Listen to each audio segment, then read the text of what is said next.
all you cool cats and kittens, it's Carole Baskin, and I am back at Big Cat Rescue. If you were watching my personal reels earlier in the day, you'll know that I drove about 2 miles north to Micanopy, where Payne's Prairie is, and it was amazing. It was gorgeous. It was very tranquil, but one of the things I noticed was there's a lot more wildlife here on Easy Street, not counting the cats in cages, just the wild animals. There's a lot more wild animals here. I saw 3 squirrels.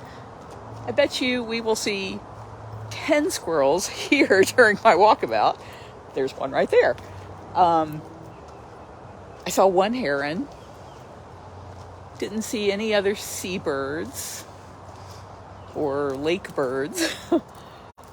Aquatic birds, I guess I should say.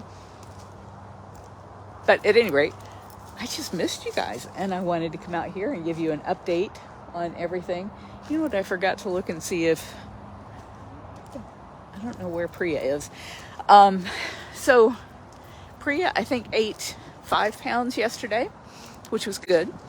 And this morning, she was up here pacing at the fence, begging to be fed.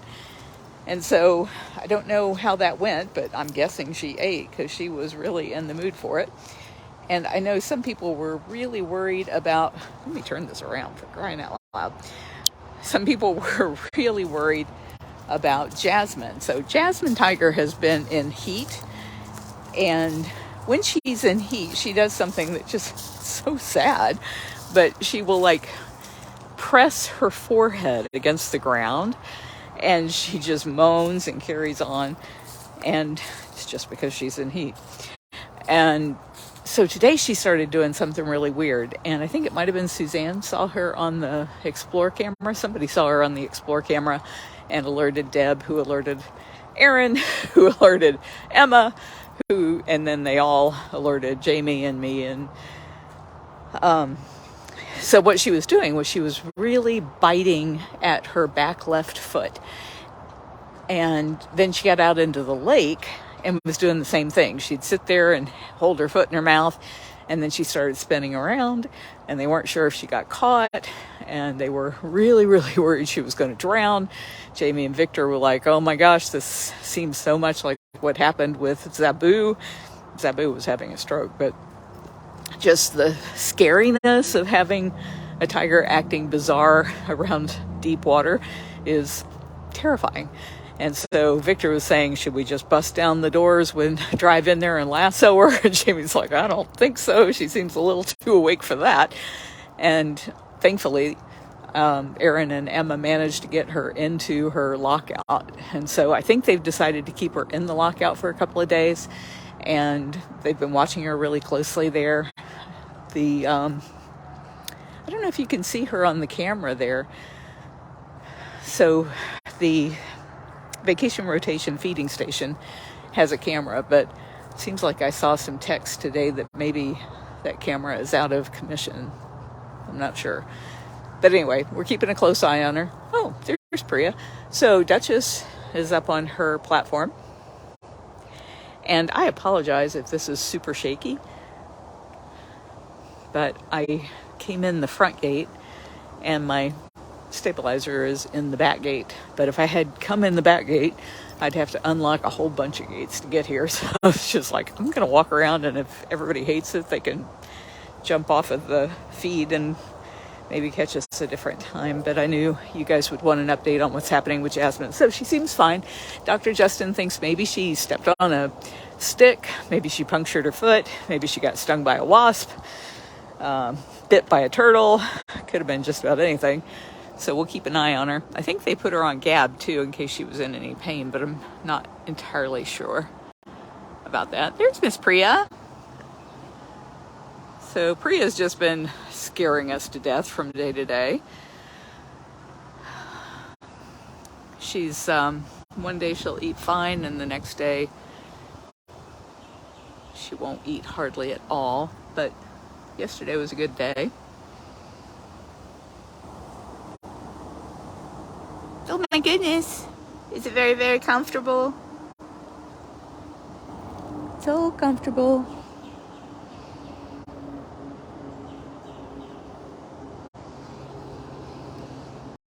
And then Gilligan. Poor Gilligan. If you guys watched our live that we did on Saturday, Amanda was feeding him with the stick. So the day before, you watched Stephanie feed him with the stick, and he pretty much ate everything. But then by the next day, when Amanda was feeding him, he would take the food off the stick, and then he'd just drop it between his feet and not eat it. Today he ate, I think they said 7 ounces out of his 15 ounces that he was offered, and he was wet. And so whenever it's not raining, which I was so happy driving up to Micanopy because I drove through rain all day long. I walked in rain, I got to see rain, I got my car washed by the rain. Maybe that's what I should do, is just wash my car, and then you know it's going to rain, right? But at any rate, lost my whole train of thought. Gosh, the bougainvillea is gorgeous.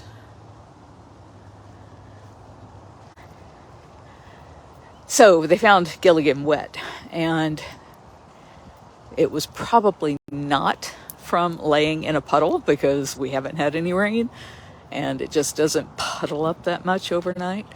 So that means he's probably peeing on himself, which is not a good thing, especially if he's not cleaning it up. So we are watching him really, really closely. We certainly don't want him to starve himself to death by continuing to reduce his food intake. And whenever cats pee on themselves and don't clean it up, then they attract flies, which bother them. We're not going to let that happen. So we'll be keeping a very close eye on him. I wanted to come see him myself tonight. And I am so out of breath. Sorry. So hi Tammy and Gabrielle and Cheryl. Hey Deb, thank you for coming and monitoring. And Elaine and Todd and Zahid and Deborah and Angel.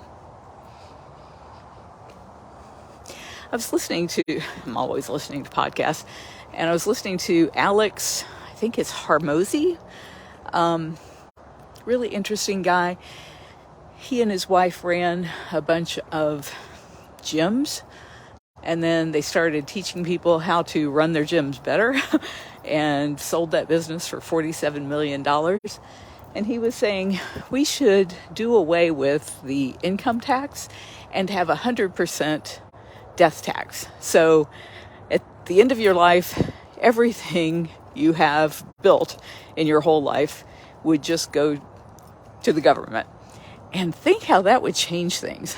Because if you thought everything that I'm working for and setting aside is just going to be given over to the government when I die, then I think you might put that stuff, that money to work better so that it makes lasting change, because people build fortunes because they want to leave a legacy. And if your legacy is only built during your lifetime, that would really change the way people did things. I found that a fascinating thought experiment. So I didn't see Gilligan. It's getting so dark. Hope I will be able to see Gilligan. Picture of the sweet boy.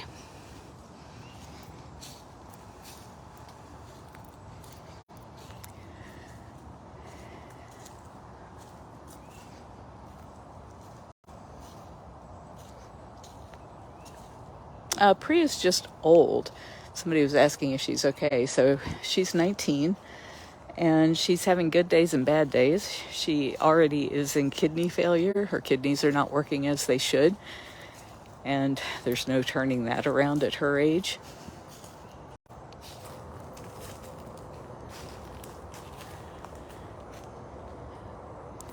But it's been so weird. Like, she has a donor who particularly loves her, in addition to Deb, because we all know Deb does.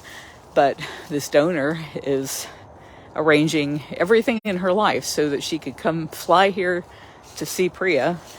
And now she's been like day after day maybe you shouldn't come. We think maybe it's the end. And then the next day, Priya's doing fine. It's like, okay, come on. And then it was like, I don't know.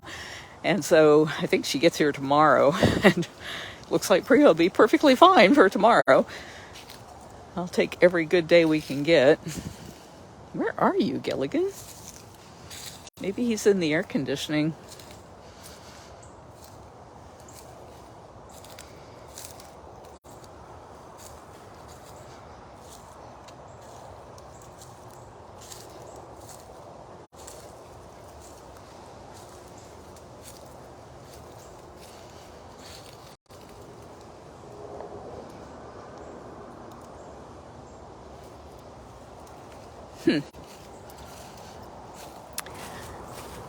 Well, we'll make one more sweep.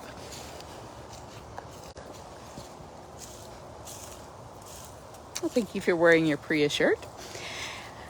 So some of you know, I kind of teased this the other day that 18 years ago, a woman called me and said she had a Florida panther in her backyard. And she was kind of panicked about it, didn't know what to do. And it was probably a bobcat, but everybody thinks they've seen a Florida panther. And so I just go on and on about how lucky they are, and you hardly ever get to see one in the wild, and how the only time I ever get to see them is if they've been hit by cars or shot or poisoned. And so I want people to really love and appreciate Florida panthers and bobcats, and to see them for the amazing, oh, there he is, the amazing treasures that they are. And she got so interested in Florida wildlife that she and her husband have been doing some absolutely freaking amazing things to save wildlife. I don't see any flies. That's good.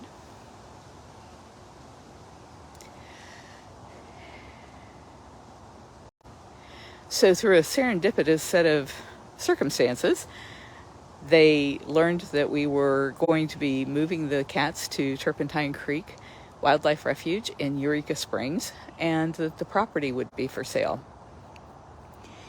And he was interested in matching the sales price that we have been offered by these developers who are looking at turning it into either condos or townhomes, or some of them have a model where it's like little bungalows. We have Res 9 zoning here, which means you can put 9 units per acre. And on the northern part, we have 67 acres here.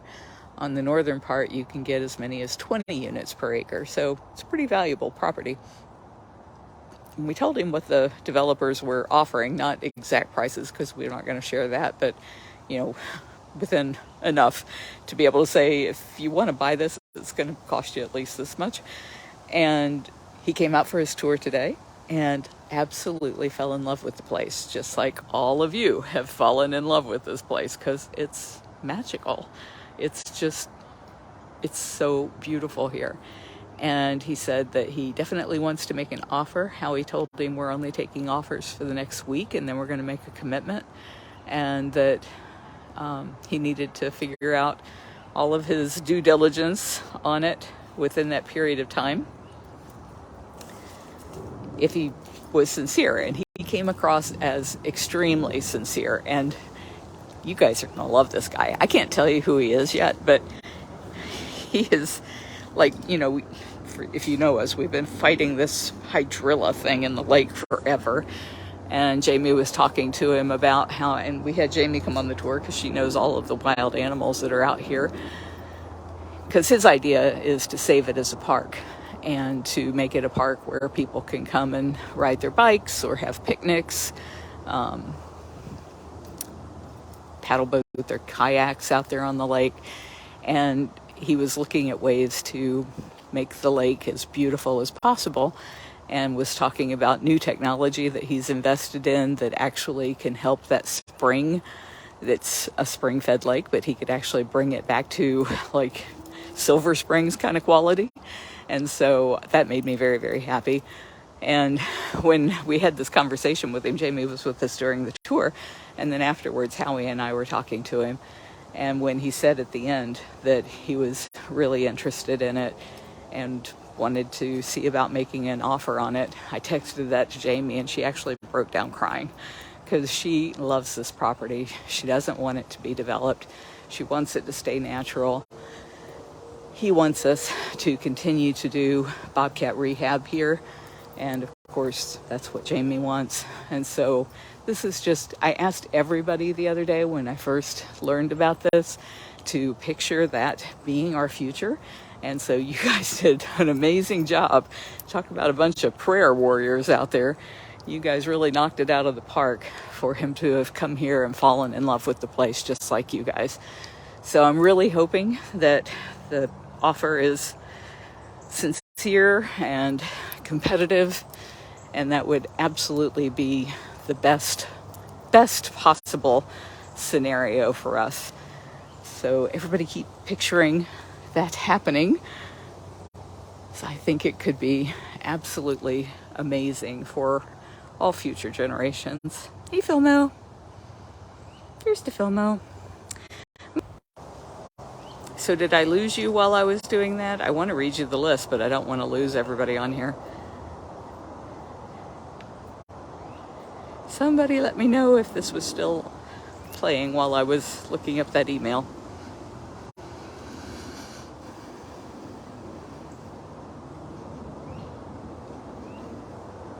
I know, wouldn't that be amazing? We would love that.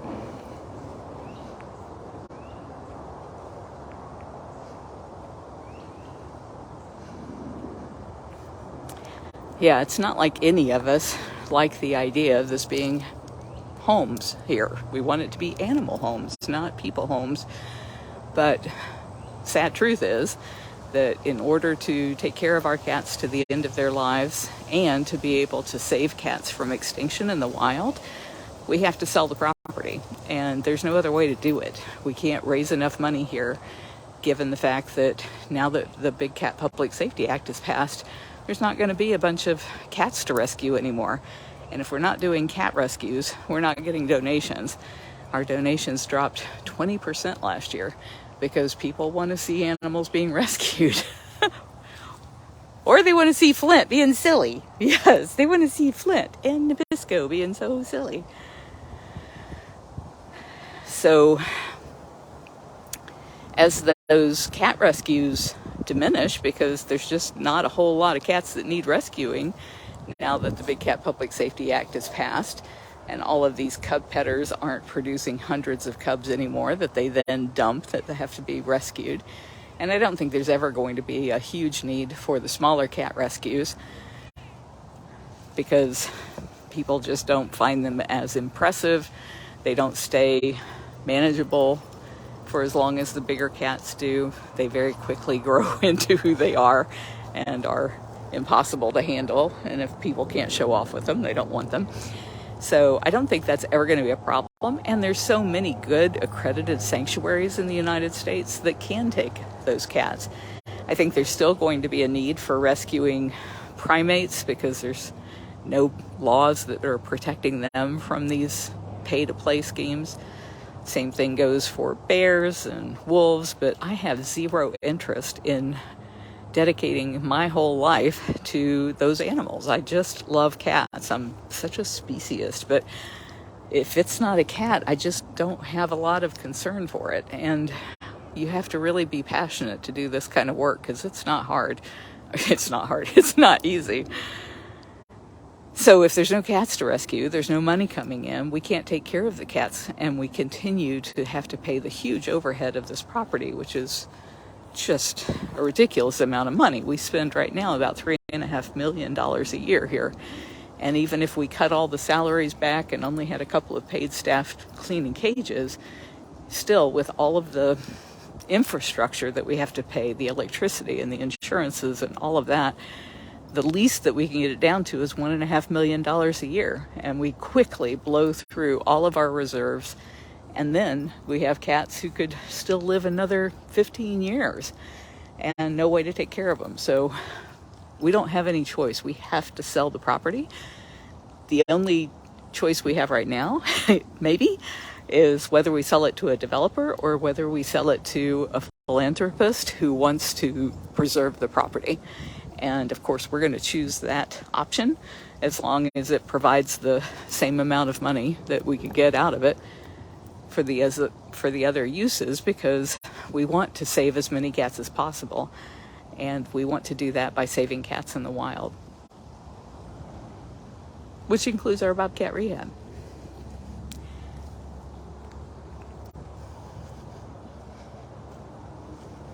Thank you, Tabs.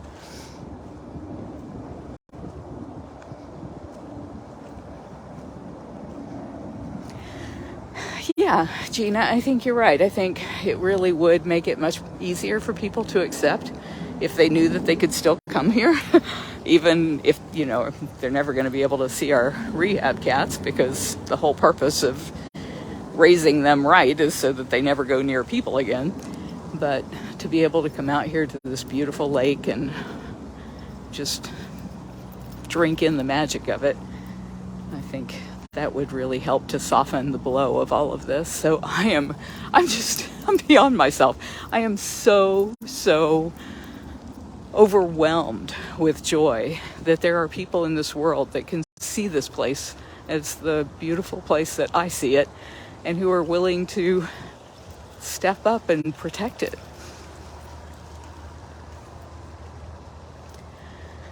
I wish this was smell-o-vision right now. Starting down there at the end of that row of bushes, those are all gardenias, and then this is jasmine, and the smell is so beautiful. Oh, I could just breathe that in forever.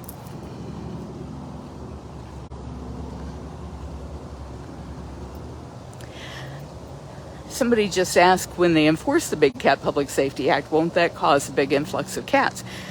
I don't think so, because there's only 2 big places out there anymore. You've got Doc Antle, who I really hope will end up in jail. And if his place goes under, I think he's got about 57 cats. And then Mario Tabro, who I forget now, I updated his page on the 911animalabuse.com site. But on there, if you look up Mario Tabro or Zoological Wildlife Foundation at 911animalabuse.com, you'll see the census of his cats. And I'm thinking he had like 20 or 30 cats. And there's not any other big concentration of cats out there in bad places. And so I just don't think there's going to be a huge influx.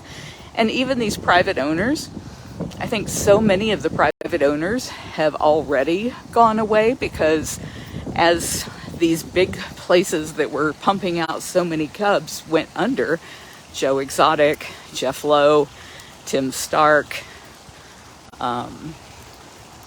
Nick Skulak, that was the one Turpentine Creek took out, Dade City Wild Things, as all of those have failed and had their animals either seized or placed, they've already been distributed across sanctuaries.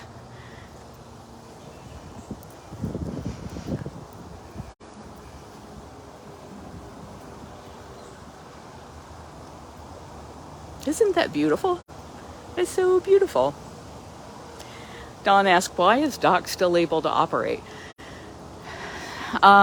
If you've seen the pictures at his place, what he's been doing is putting the cats behind glass and then holding the cubs up in front of the glass, and the people stand behind the glass so it looks like they're holding the cub, but it's actually Antle or his staff who are holding the cubs. And I'm really hoping that the Department of Justice will see that as a violation, and that Fish and Wildlife Service will see that as a violation of the intent of the law, because it says that there has to be a permanent barrier. I don't know that a piece of glass is going to qualify as a permanent barrier, but some zoos do have glass walls. You can go to the zoo and the cat's on one side of the glass and you're on the other side of the glass. So who determines how thick that glass has to be? in order for that to be a permanent wall is USDA, and who knows whether or not they'll do anything. One of the cats, there were two, I think, species of cats who were exempted from the law because of the freaking AZA zoos. They do these animal ambassador crap with their donors with the clouded leopards and cheetah, and the only way we could get the Association of Zoos and Aquariums to support our bill was to exempt those two species of cats. So of course that's what all the bad guys are using now. If the zoos can do it, why can't they do it too? So, you know, it's really a shame that we had to do that to get the bill passed, but at least we got the majority of the cats covered, and clouded leopards and cheetahs don't breed very well in captivity, so there won't be hundreds and thousands of them born in the next few generations as that whole industry finally comes to an end. And if you look at the people who are having their pictures made at Doc's place, I don't want to come across as racist, but it's like their role models are rappers who think it's cool to walk a tiger around on a chain, but you're not seeing mainstream America doing it. And so I think it's a very limited subsection of our society that is still paying to exploit and abuse big cats that way. And I think as other people shame them and show them what an ignorant, backward thing that is to do, they'll stop doing it.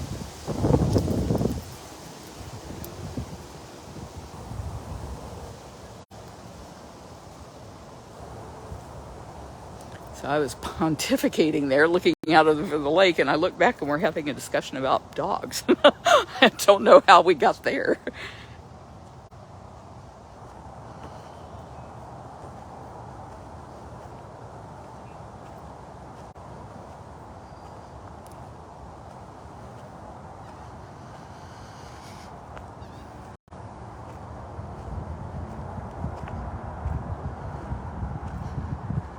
I am running out of light.